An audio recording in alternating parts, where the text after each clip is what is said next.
हिंद दोस्तों, आप सभी का स्वागत है आपके अपने एबीसी कोचिंग यूट्यूब चैनल में। इस वीडियो में क्लास 9th सब्जेक्ट साइंस यानी विज्ञान की मॉडल सेट का कंप्लीट सॉल्यूशन देखने वाले हैं, आंसर देखने वाले हैं, जो कि जैक बोर्ड की तरफ से ऑफिशियली जारी किया गया। तो सभी छात्र अंत तक बने रहें और इस वीडियो में बताए गए सभी क्वेश्चन व आंसर को आप कॉपी में नोट कर लीजिए। इसको एग्जाम से पहले अच्छे से रिविजन कर लीजिएगा।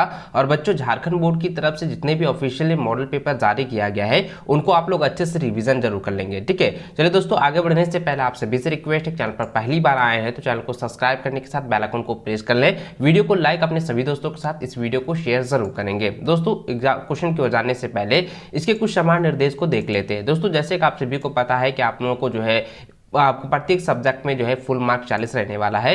प्रत्येक सब्जेक्ट में जो है 40 प्रश्न पूछे जाएंगे। सभी प्रश्नों का उत्तर देना आप लोग को अनिवार्य है। प्रत्येक प्रश्न में जो है 4-4 विकल्प दिए जाएंगे। सभी प्रश्न 1 अंक का होगा और जो सही विकल्प होगा उसको मार्कशीट को अच्छे से गोले को काला करना है। और याद रखिए दोस्तों, मार्कशीट को जब गोले को काला करेंगे आप जो है ब्लैक पेन या ब्लू पेन का ही आप लोग यूज करेंगे। जेल पेन और पेंसिल का प्रयोग बिल्कुल भी नहीं करेंगे, नहीं तो आपका रिजल्ट जो है रद्द कर दिया जाएगा। तो चलिए दोस्तों, क्वेश्चन की ओर चलते हैं। देखिए, सबसे पहला क्वेश्चन दिया गया है कि निम्न में से किन राशियों का एसआई मात्रक समान होता है। तो दोस्तों, इसका आंसर आएगा चाल और वेग। ठीक है, तो ऑप्शन नंबर ए जो है इसका सही ठीक आंसर होगा। दोस्तों, चाल और वेग का एसआई मात्रक क्या होता है मुझे नीचे कमेंट करके जरूर बताएंगे, क्योंकि मैंने बहुत बार आपको अच्छे से समझाया, अच्छे से इसको बताया। ठीक है, चलिए अगला क्वेश्चन देखिए। 2 नंबर दिया गया है कि निश्चित दिशा में वस्तु द्वारा तय की गई दूरी है। तो दोस्तों, इसका आंसर आएगा विस्थापन। ठीक है, यानी कि विस्थापन जो होता है निश्चित दिशा में तय की गई दूरी को व्यक्त करता है, दर्शाता है। ठीक है, तो ऑप्शन नंबर सी जो है इसका सटीक आंसर होगा। इसको आप लोग कॉपी में नोट करके इसको अच्छे से रिवीजन कर लीजिए। अगला प्रश्न दिया गया है कि वेग का एसआई मात्रक। तो दोस्तों, वेग का एसआई मात्रक क्या होता है? मीटर प्रति सेकंड होता है। तो ऑप्शन नंबर डी जो है इसका सटीक आंसर होगा। इसको आप लोग कॉपी में नोट कर लीजिए। अगला प्रश्न दिया गया है कि स्वचालित वाहनों में एक यंत्र लगा होता है, उसे उनके द्वारा तय की गई दूरी को प्रदर्शित करता है, इस यंत्र को कहते हैं। दोस्तों, ध्यान देंगे, किसी वाहनों में, ठीक है, किसी वाहन में एक ऐसा यंत्र लगा हुआ है जो सिर्फ जो है दूरी को यहाँ पे प्रदर्शित कर रहा है, सिर्फ यहाँ पे दूरी को व्यतीत कर रहा है। तो दोस्तों, इसका आंसर क्या हो जाएगा? ऑडोमीटर, क्योंकि ऑडोमीटर जो है दूरी को व्यतीत करता है। अगर मान के चलिए यहाँ पे ये कहता है किसी वाहन में उसकी स्पीड को मापी जा रही है, तब वहां पे हम कहेंगे स्पीडोमीटर। ठीक है, याद रखना, ये काफी इंपॉर्टेंट है, काफी वैल्यूएबल इंपॉर्टेंट क्वेश्चन है। इसको आप लोग अच्छे से नोट करके रिविजन कर लेंगे। ठीक है, चलिए अगला प्रश्न देखिए दोस्तों। 5वां नंबर दिया गया कि यदि पिंड का द्रव्यमान दुगुना कर दिया जाए तो उसका वेग आधा हो जाए तो पिंड का रैखिक संवेग होगा। तो रैखिक संवेग क्या होगा? वही रहेगा, उसमें कोई भी परिवर्तन नहीं होगा। ठीक है, तो ऑप्शन नंबर बी इसका सटीक आंसर होगा। इसको आप लोग कॉपी में नोट कर लीजिए। अगला प्रश्न 6वां नंबर है कि यदि दो वस्तुएं ए और बी का द्रव्यमान क्रमशः 6 kg और 34 kg हो तो यहाँ पे अब ये बताइए दोस्तों, यहाँ पे क्या है कि ए का जो द्रव्यमान है वो कितना है? 6 kg है और बी का द्रव्यमान कितना है? 34 kg है। यानी कि बी का जो द्रव्यमान है ए के द्रव्यमान से जो है काफी अधिक है। यानी दोस्तों, अब इसका आंसर इस प्रकार देना है कि बी का जो जड़त्व है, ठीक है, बी का जो जड़त्व है ए के जड़त्व से अधिक होगा। तो ऑप्शन बी जो है इसका सटीक आंसर होगा। ठीक है, चलिए अगला सवाल 7वां नंबर दिया गया है कि न्यूटन गति के किस नियम को जड़त्व का नियम भी कहा जाता है। तो दोस्तों, मैंने बताया था न्यूटन गति के जो प्रथम नियम है ना, तो वो जो है जड़त्व के नियम को बताता है, उसे जड़त्व का नियम भी कहा जाता है। तो ऑप्शन ए इसका सटीक आंसर होगा। अगला सवाल है कि रॉकेट किसके सिद्धांत पर कार्य करता है। तो दोस्तों, इसका आंसर आएगा संवेग के संरक्षण कर सिद्धांत पर कार्य करता है। ऑप्शन सी इसका सही आंसर होगा। अगला सवाल है कि 60 kg द्रव्यमान के किसी मनुष्य का भार चंद्रमा पर क्या होगा? जी बराबर जो है 10 मीटर प्रति सेकंड स्क्वायर है। तो बच्चों, इसका अगर सॉल्यूशन निकाले तो दोस्तों इसका आंसर हो जाएगा 100 न्यूटन। ठीक है, तो ऑप्शन नंबर सी इसका सही आंसर होगा। अगला सवाल है कि यदि दो वस्तुओं के बीच की दूरी को आधा कर दिया जाए तो उनके बीच का गुरुत्वाकर्षण बल का प्रकार होगा। दोस्तों, यहाँ पे ये कह रहा है किसी दो वस्तुओं का बीच की जो दूरी है उसको हम आधा कर देते हैं। ठीक है, उसको हम आधा कर देते हैं, तब उनके बीच के जो गुरुत्वाकर्षण जो बल होगा ना, वो किस प्रकार बदलेगा। तो दोस्तों, यहाँ पे दुगुना जो है आधा कर रहा है दो वस्तुओं का, तो दोनों को मिला के क्या हो जाएगा? 4 गुना हो जाएगा। तो यहाँ पे क्या हो जाएगा दोस्तों? ऑप्शन नंबर ए इसका सही आंसर होगा, 4 गुना बढ़ जाएगा। ठीक है, चलिए अगला सवाल 11 नंबर देखिए। तो दिया गया है कि ध्वनि किस माध्यम से गमन करती है। तो ध्वनि जो है दोस्तों मैंने आपको बताया था कि ठोस में भी गमन करती है, तरल में भी गमन करती है और गैस में भी गमन करती है। इसलिए दोस्तों इसका जो सटीक आंसर होगा ये हो जाएगा उपयुक्त सभी, यानी कि सभी माध्यम में जो है गमन करती है। ठीक है, अगला प्रश्न है कि वायु में ध्वनि तरंगे निम्न में से किसका उदाहरण है। तो दोस्तों इसका आंसर हो जाएगा अनुदैर्घ्य तरंग, ऑप्शन ए इसका सटीक आंसर होगा, सही आंसर होगा। अगला सवाल है कि मानव श्रवण का सर्व पराशर के ऊपरी आवर्त सीमा लगभग होती है। दोस्तों मानव श्रवण की जो शक्ति होती है या उसका सीमा होती है वो 20 हर्ट्ज से लेकर 20,000 हर्ट्ज तक होती है, लेकिन यहाँ पे सबसे कहता है प्रारंभ में क्या होगा, तो 20 हर्ट्ज हो जाएगा। तो ऑप्शन नंबर इसका ए जो है सटीक आंसर होगा।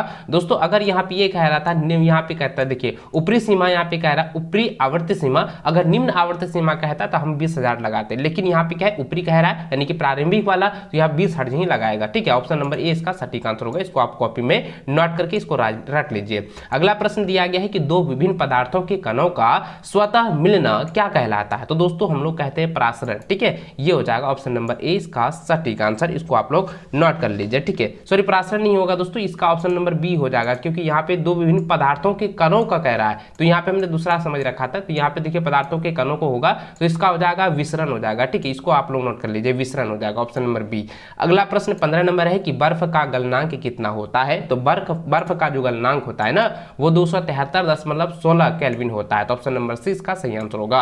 अगला सवाल है कि निम्नलिखित में किसके सबसे अधिक संपीड़ित किया जा सकता है। तो किसे जो है सबसे अधिक संपीड़ित किया जा सकता है दोस्तों, हाइड्रोजन गैस, ऑप्शन सी जो है इसका सही आंसर होगा।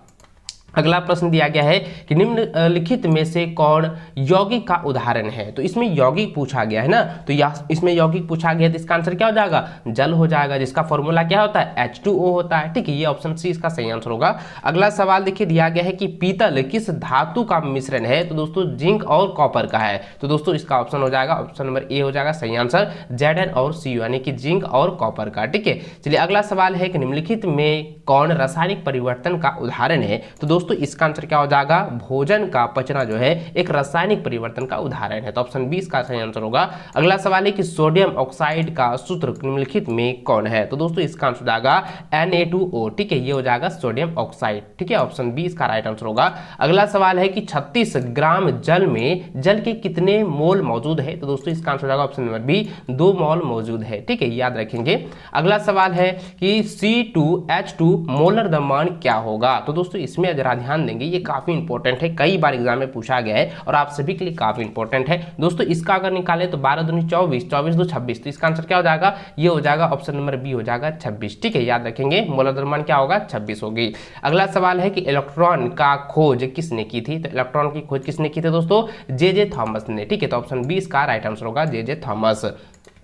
अगला सवाल 24 नंबर है कि एक तत्व में 11 इलेक्ट्रॉन है तथा 12 न्यूट्रॉन है, तो उस तत्व का परमाणु संख्या क्या होगा। तो दोस्तों इसका आंसर हो जाएगा 11। ठीक है, याद रखें ऑप्शन ए इसका सटीक आंसर होगा।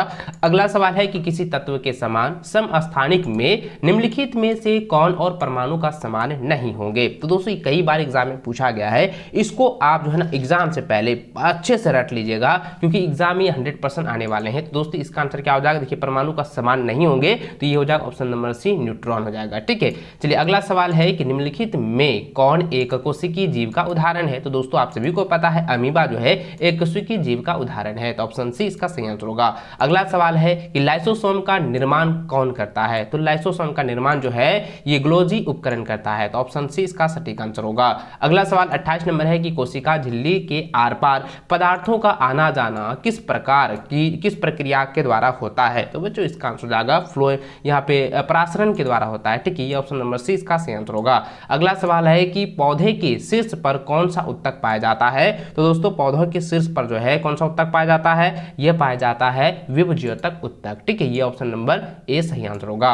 अगला सवाल है कि रक्त के तरल अग्रात्री भाग को कहा जाता है। तो अग्रात्री भाग को क्या कहते हैं बच्चों, तो इसको हम लोग कहते हैं क्या, यहाँ पे जो है हो जाएगा प्लाज्मा। ठीक है, ये ऑप्शन 20 का राइट आंसर होगा। इसको कॉपी में नोट डाउन करते हुए मुझे कमेंट करके जरूर बताइएगा कि इसमें से आपका कितना जो है क्वेश्चन आपको पहले से पता था। ठीक है, और प्यारा सा कमेंट आप लोग जरूर कीजिएगा। ठीक है, 31 नंबर सवाल है कि श्वेत क्रांति किससे संबंधित है? तो दोस्तों इसका आंसर जाएगा दूध उत्पादन से संबंधित है। ऑप्शन सी इसका जो है सही आंसर होगा।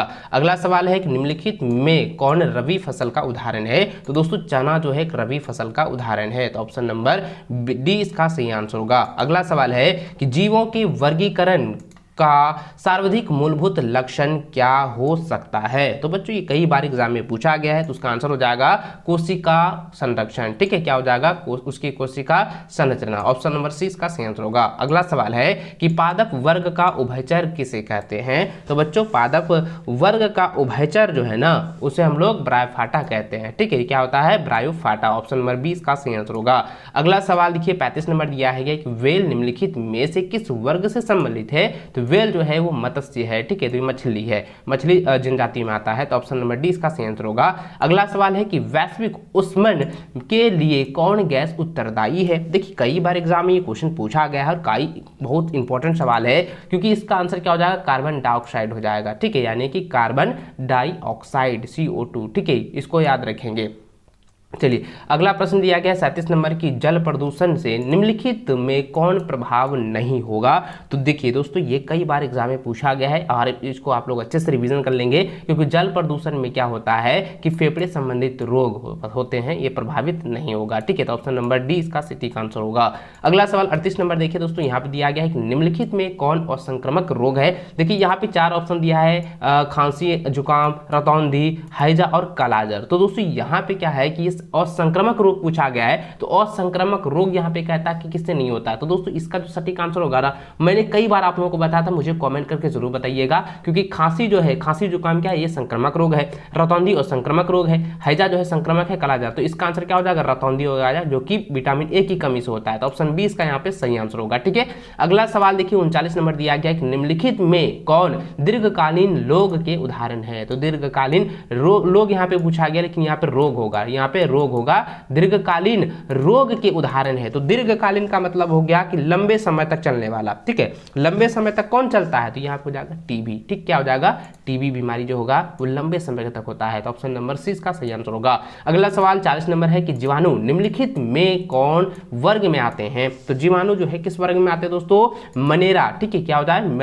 मनेरा वर्ग में आते हैं, तो ऑप्शन नंबर बी इसका सटीक आंसर होगा। दोस्तों इस वीडियो में आप लोगों के साइंस के जो है 40 में से 40 का जो है ऑब्जेक्टिव क्वेश्चन का जो है पूरा का पूरा मैं एक सटीक आंसर बताया हूं। इसको आप लोग कॉपी में नोट कर लीजिए और एग्जाम से पहले इसको 100% जो है रिवीजन कर लीजिएगा, क्योंकि इसमें से कई सारे क्वेश्चन डायरेक्ट बोर्ड एग्जाम में पूछे जा सकते हैं। और बच्चों आपने अभी तक वीडियो को लाइक नहीं किए हैं तो वीडियो को लाइक अपने सभी दोस्तों के साथ शेयर करें। चैनल पर पहली बार आए चैनल को सब्सक्राइब कर लें, ताकि आगे भी इसी प्रकार की वीडियो आप लोग को मिल सके। मिलते हैं नेक्स्ट टाइम। इस वीडियो को अंत तक देखने के लिए बहुत बहुत धन्यवाद। जय हिंद, वंदे मातरम।